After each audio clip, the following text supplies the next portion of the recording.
And I must say that we are very fortunate to have Dr. Keki Turel with us, who is a visionary in the operating room. We are privileged to have the maestro of neurosurgery himself, a name to reckon with today. Dr. Turel, would you like to come and say a few words? Thank you.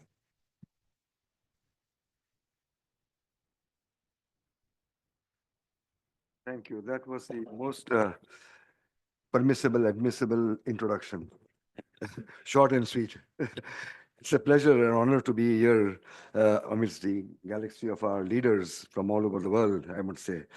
Um, she told me only 5 minutes, so I think she has been very partial. But anyway, I'm going to talk to you about, well, she said, talk about some health issues plaguing our community and what we can do, what are we expect, what are we facing, and what are we going to do about it. So, yes, we heard that we need to be happy, healthy, and prosperous. That's what we heard from our excellent speakers in the ahead of me. But we are a very small community and we have problems of two kinds. We have problems of inbreeding because we marry within the community.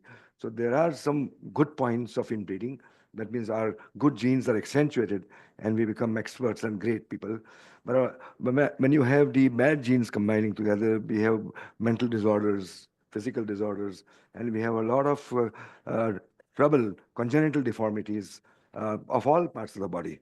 So we need to address this that we Parsis have problems which are inherited and we have problems which are created. The problems which we create, say, you'll be surprised to know that Parsis either live very less or they live very long. Have you realized that? Many Parsis die young. And then if they don't die, then they die very old. It's very strange. That's my observation. They die at the age of 20, 30, 40 maybe because of various causes, accidents, adventurous spirits, and so on. Otherwise, if they pass through that phase, they live to a very long age, and we are probably at around 80, 90, even more. So, so what are these factors which cause people to die very old? What are the factors which people inherit? There are genetic problems like epilepsy, for example, diabetes, hypertension. These are all inherited problems. They are not problems, they are also lifestyle, but they are mainly inherited. And we have the most common cause of suffering and death all over the world is atherosclerosis. Atherosclerosis means coating of the arteries from within by cholesterol and by other lipids, which, which causes reduction of circulation. The commonest thing that people know is the heart attack. But people don't know the master organ is here. Brain is the master of life. People never realize how important the brain is. The moment a person gets a chest pain, whether it is acidity, whether it's burping, whether it's some spondylosis attack, they think it's a heart attack. And the first thing that they do is to go for a cardiogram or to go to a nearest hospital, and he is promptly done angiogrammed. And maybe some unscrupulous people might even put stents inside, and they say, okay, now you can go home. The major problem of atherosclerosis affects the brain, and there are strokes. Stroke is a very bad price to pay, and stroke gives you a warning, which people don't realize. And I think we'll come to this part because we want education to be made at the very lung level. The BPP is conducting these boot camps and such things. We want young people to know how to, how to diagnose and how to expect and how to investigate a symptom which can have major problems in future. For example, you just have a little bit of numbness in the hand and you say, oh, I just shook it and it was okay. They didn't realize that this is a impending stroke. And this is because the area in the brain has reduced circulation. It has given you a warning because some particles of the cholesterol have gone and lodged in and they have blocked the arteries. But they have moved on because of the force of the blood pressure. But the next time, you may not be very lucky and you may develop a hemiplegia, you may develop a speech disturbance, or you may develop some vision disturbance, and you may ultimately land up with some great morbidity and mortality. So, atherosclerosis again affects all these target organs the heart, the brain, the kidneys. We have kidney problems, severe kidney problems, and retinopathy, retinal problems. There are four target organs that we need to educate our people on to take care of atherosclerosis.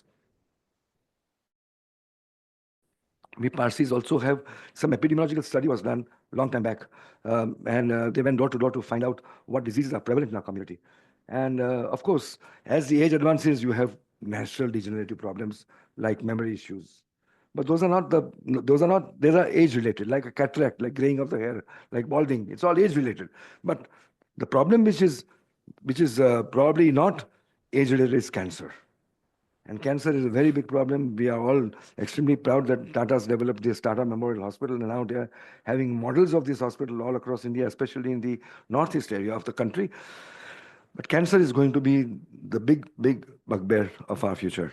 And we need to have early diagnosis. We need to have very early symptoms to be picked up. We need to have regular medical checkup, especially after the age of 40. Cancer of the breast is particularly prevalent in the Parsi community, in the females. And this needs to be, especially when a female has a cancer breast in one family, their children and grandchildren must undergo mammography regularly or PET scans or whatever, so that you know that you are not inheriting that disease. It is possible. You know the famous case of Angelina Jolie, the famous Hollywood actress who had these genes. She found out, and what did she do? She got her breast removed and she put implants. Very bold step. It just shows that, I mean, a premium star at a very high level could afford to lose her most important part of a female's personality. Well, it's an opinion, of course. The other common cancer that affects the lay population, but not the Parsis, fortunately, is lung cancer because we don't smoke. So we are very often, we are spared of lung cancer. But the other cancer which we do have is colonic cancer, which we don't realize. Colonic or the intestinal cancer is a very common disease. Everyone at the age of 50 must have colonoscopy done after the age of 50 because those small little innocent looking polyps, sometimes you have a little bleeding from the stools and you don't realize it. And those are polyps which have turned malignant, and eventually they will corrode and involve the intestinal walls, and you develop cancer. So these again, education, early education. If you find, don't think it is to be piles. Don't think it is something else. You had some alcohol the previous night, and therefore you are bleeding, or you had some mirch masala. No, it is a drop of blood in your stools is to be taken seriously. And colonic cancer is very common in the community. And colonoscopy is a very simple test. And if you see polyps, even if they look benign, they don't look cancerous, they need to be taken out and sent for examination. Very simple. We need to live, we don't need to be diagnosed very late in life. If you want to be healthy, you need to have a very early vision of our health and keep on testing, keep on checking. Today, health checkups are so common, so frequent. Every gully has got a health checkup laboratory. And I think, and it is also now they give you packages. What used to cost 20,000 rupees is available today for 4,000 rupees. So you can easily go to any place and get your health checkup done. These are machines, big machines. You put a drop of blood and you'll get 120 investigation list within minutes. It's called computerized. So those old methods are not really required and they're very cheap, very available. So, well, these are some common health problems. We are not talking about, uh, people, for example, because we live long, we tend to lose balance. We tend to not see very well. We tend to fall. Falls are the things which are the biggest dilemma of our Parsi community. The fall is the beginning of the end. When you fall, you have a fracture. When you have a fracture, you are laid in bed, you are osteoporotic. Lying in bed is the nemesis of health because you get more osteoporosis, you lose more of your calcium by lying in bed. So early mobilization is the key. Do not let old people remain in bed at any cost. Let them out of the bed because that's the way they will remain active, they'll remain healthy, their joints will remain free. And this is where I feel that we should talk about yoga and meditation in the community as a preventive measure. Yoga is extremely important. It keeps your body flexible, keeps your bodies tight, healthy. I have been very fortunate. I was a disciple of BKS Iyengar's school, and I did yoga, and I still practice yoga every day. So yoga is is a great boon, and do not think it's something to do with the Hindu religion. No, it is nothing to do with the religion. I mean, sometimes when I talk to my Muslim patients about practicing yoga, they say, "Oh, what is it? It's a haram." I say, what do you mean by haram?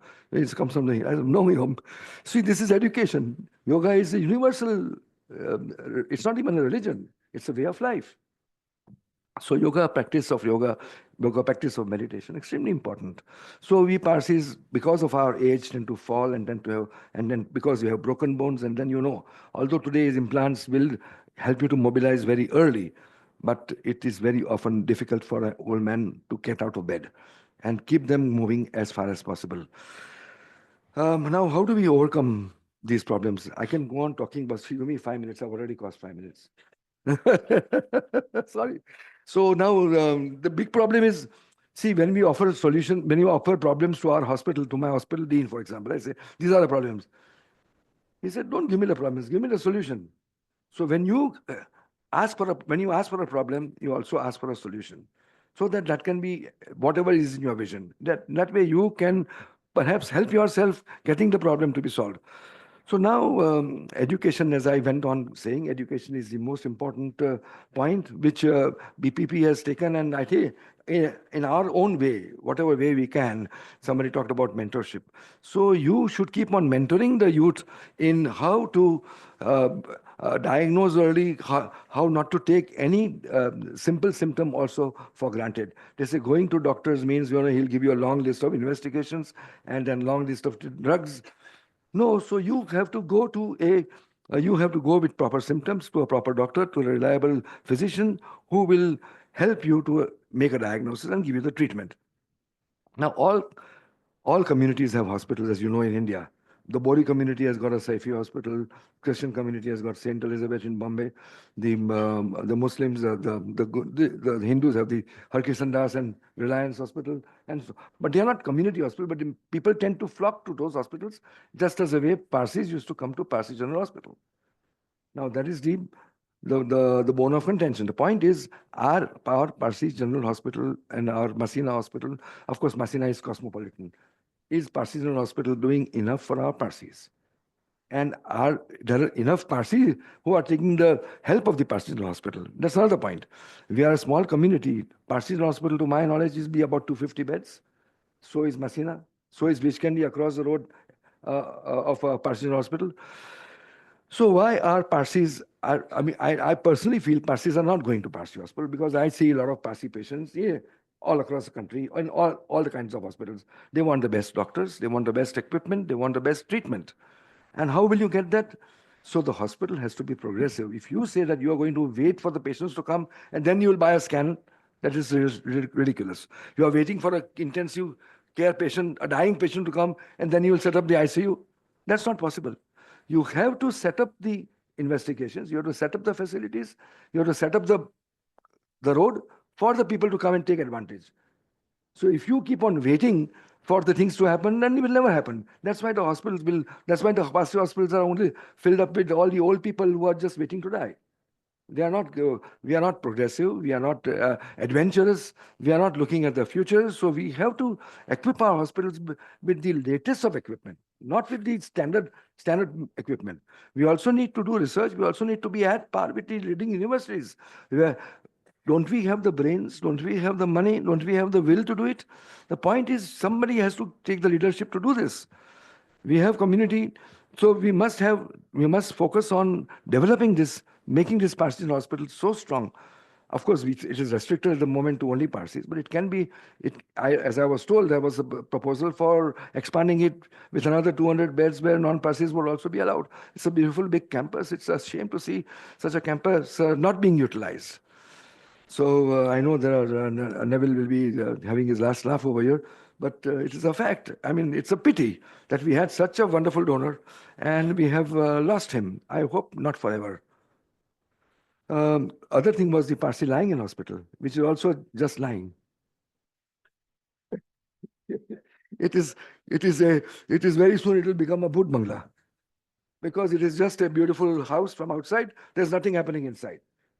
And there was a Sindhi gentleman who was willing to take over, and it was almost the deed was signed by the so-called trustees, and everything was sealed until one silly Parsi standing before you stood up and said, "No, I don't let it happen."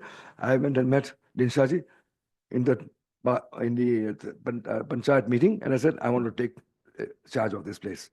Not that I had a blueprint, I didn't have a plan. I discussed with Jimmy Mistry, who was at that time the Parsi Panchayat trustee.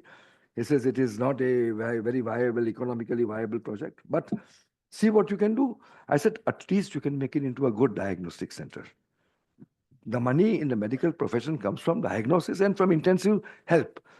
So if you can set up the most modern technology, most modern machines. And today, every year, every month, there's something new coming up.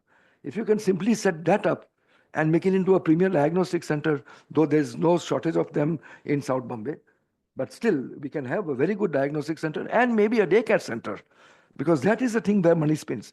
If you have a medical patient lying in the hospital with typhoid or malaria or something like that for days together, or hepatitis, that doesn't give any money to the hospital. It's only days bed charges. But where you have a regular surgical movement, patient comes in, gets operated, gets discharged. The surgical costs, the surgical fees, everything. See, it's a short and it earns money. So you should have many daycare centers. You can have that in Parsi Hospital also, where people, and it's very convenient for people, for people who want to get back to work. Do you know that my patient with lumbar disc operation will go to the hospital the same night or the next morning, and he doesn't stay away from work for more than a week. So today's minimally invasive surgery is the common thing, whether it is cervical spine, lumbar spine, anything. It's all these keyholes operations are rampant, and we can really offer these services at a very nominal price and increasing the volumes. So the strength of your hospital is known by its expertise and by its volumes. Any hospital which has a low volume is not going to be a good hospital. You need to have churn out large numbers. Look at Tata Memorial Hospital. You have no place to stand there. So that is the kind of volumes we are looking at. That's the one where automatically good doctors will be attracted, good medical services will be attracted, and you will have a good name internationally. Here we are not even known, Parsi Hospital is not even known in Pedder Road. So you see, I would say that you have to expand, you have to have that vision and progress. So, also talking about Parsi doctors, very, very few Parsi doctors today.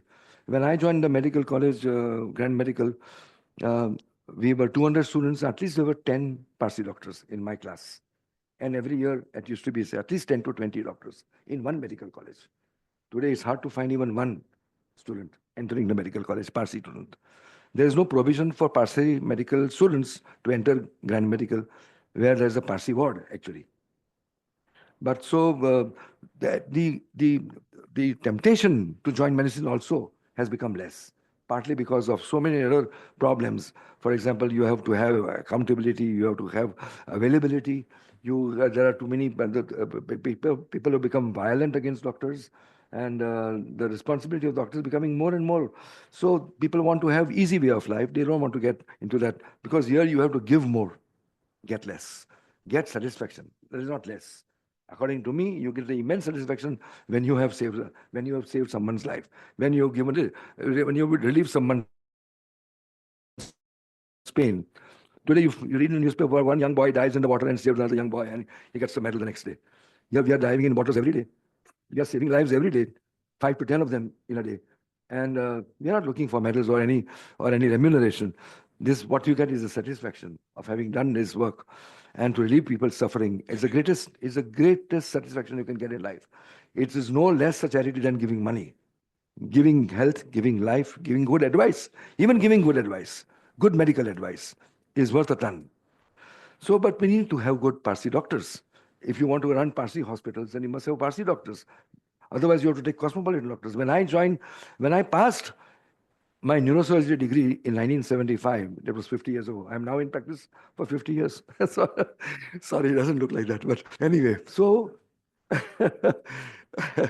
so when I joined Masina Hospital, there was no neurosurgery. I went to Parsi General Hospital, our good old, the superintendent, Hormasi, Mehta. अरे बाबा जी તમે कहाँ અહીંયા आया અહીંયા कहाँ पर ન્યુરોસર્જરીના patients આવશે તમે જાઓ ભાઈ જાઓ બીજે किथे જાઓ તમે સમય બિજકેન્ડીમાં જાઓ બીજી બાજુ. After 6 months, I again went to him. He said, there is no Parsi doctor, there is no neurosurgeon in the community. I'm the only neurosurgeon in the community. Homi Dastur was there. He was at KEM. He was a full-time doctor there. There's no Parsi available doctor. And this is the best place I can have. Hindu doctors will get into a Hindu hospital, Muslim doctors will get automatically into a Islamic hospital, but a Parsi doctor can't get to serve the Parsi population in a Parsi hospital. Ultimately, I was driven out 3 times. Believe me, this is not a story, it's a real fact. And so I gave up Parsi hospital. I had that grudge for a while. Then I said, we have to get out of it. And I'm still very sad that I was not there because we could have done something, could bring about a change. There was not even a simple scanner. People have to go across the road to Bridge Candy to get a simple CT scan. And the doctors used to come over there, they used to see Parsi patients and take them to Jaslok or take them to Bridge Candy. So as a result, it was becoming a collection center and not a draining center. So people would come to Parsi Hospital and then go somewhere else. That is why we lost patients. That is why we lost our own practice. And that is why it never made progress. So we have to have staff which is dedicated. We have to get nurses, doctors who will dedicate themselves to, and I'm sure Parsi patients will come if you can make it as a center of excellence. And why can we not? We can do it. There's nothing that prevents us. We have the intellect, we have the money, we have the land. I mean, today all these things are really the key ingredients. So we require, of course, we require investment, but we require management. I think we sorely lack good management practices. If we have good management, good administration, our Parsi hospital will run beautifully. So you have to modernize, you have to attract all the Parsis, you have to make it, you must think big, and you must make it as a long-term plan for the future. One last point is when I see this Parsi ward in JJ Hospital, that's the place where I grew up in JJ. I spent 29 years of my life in JJ. And then, of course, I joined this place right across, Bombay Hospital. And I'll tell you in a minute what I want to do now after that. So, in Parsi Lying Hospital, in Parsi ward, in the Parsi General Hospital, in the JJ Hospital, you find these people coming almost terminally ill. That's the last stop for them before they go to Lungarwadi. Now there's a Supreme Court ruling, dignity to die. You have the option. I don't know. It has already been pronounced by Supreme Court. You have dignity to life. You have dignity to die. So you can die with dignity. And this is something that I want to, just to keep it in your mind, that instead of people just suffering, they suffer. The relatives suffer. The relatives don't even come to see them. There's nobody who comes to see them. They don't even have them. And we are draining our resources on these elderly people. If they wish that they would not want to live, then they should be given a very dignified farewell. So that's one thing that you can think about. I don't know whether it is acceptable to or not. It's just a point that I'm making. But the last point I want to make is that I'm on the threshold of making a large institute of neurosciences, which is my dream. It's been my dream for a long time. Neurosciences means brain disorders, spine disorders, nerve disorders, and these are everything that you can think of: trauma, injury, strokes, Parkinson's, hormone disorders, neurohormone disorders, injuries, and Parkinson's, headache, and all kinds of medical disorders, surgical disorders. I want to have it on a large property of about 50 acres, which we have envisaged in Navi Mumbai. And we would be doing research, we would be doing diagnosis, we would be doing rehabilitation, which is another very sorely missing point in the city. There is no good rehabilitation in the hospital. So we would have a standalone building of rehabilitation for outpatients and for inpatients. Rehabilitation doesn't mean exercises. It means getting the person back to the mainstream of life to do what he used to do, or almost do what he used to do. So the rehabilitation it is not a money earner, it is not a money spinner, because nobody wants to give thousands of rupees for one sitting of rehabilitation. But they would do that they would give lakhs of rupees for an operation. But after operation, what? Right, after a stroke, what? If you want to get that person back to normal life, he has to be taken to rehabilitation. And the treatment is not complete without rehab. So a standalone building for that. Then we must also have research facilities, animal research, cadaver research, pharmaceutical research. I'm also thinking of bioengineering, biotechnology, and then educational facilities for nurses, separate standalone college for postgraduate students, and so on. This is where 50 acres would be utilized. So I'm just thinking that is a broad vision of mine, but I hope people think alike and we can do something of that kind. It will be a great boon to society. I'm not talking about only Parsi community. It's not only for the Parsi community. It is for the nation. And this is what, not only for the nation, but for the whole world. We would make it into a medical tourism center where people from all across the world, if we can make it that big, because we have the holistic approach in this. We have holistic approach means we will have Ayurveda, we will have homeopathy, we have everything, all the pathies, including sympathy. We will have every pathy in our hospital for our patients. So, so let's do that. Thank you very much for taking your time. Thank you. Thank you. Thank you. Dr. Turel, thank you very much. And may we have you.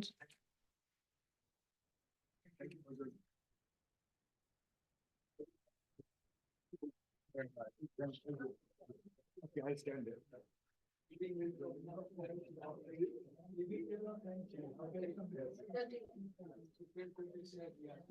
That's right.